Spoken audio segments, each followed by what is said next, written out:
床頭咪擺衛生紙啊！想呢世都唔俾人揾笨，記實呢16條忠告，只要養得成呢習慣，你就可以洞察所有人性。第一，鄰居唔好當朋友咁處；第二，最好嘅關係唔係請客送禮，而係跟住梅拉賓法則去做事。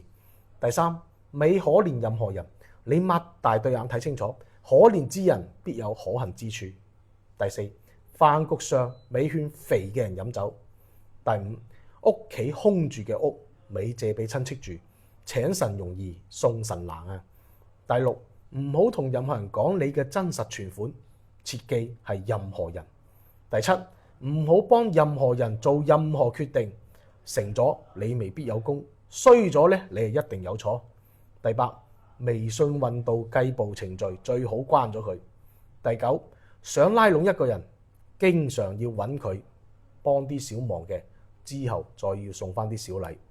第十，多年未聯繫嘅同學朋友發信息呢就當睇唔見，咪回覆啊。第11，咪花太多時間去處理關係，有錢有本事一切都會順暢，只要唔順暢咁就係錢同本事仲未夠。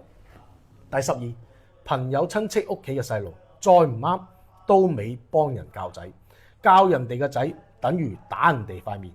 第13，咪同人哋講你嘅計劃，直接俾佢哋睇結果。第14，咪同任何人行得太埋，時間耐咗你會發現所有嘅損失都係熟人做嘅。第15，依賴任何人都係慢性自殺。你要知道大樹底下係無大草嘅，雖然係可以幫你遮風擋雨，但同樣都可以令到你不見天日。第16，所有嘅關係都係利益，利益喺邊，人心就喺邊。喺呢個社會為人處事唔懂心計謀略，好容易俾人揾笨。呢個世界上最犀利嘅唔係錢，唔係權，而係一種思維方式。懂人情，會處事，呢啲唔係圓滑，而係保護自己。覺得啱聽嘅點個關注，記得點讚關注哦。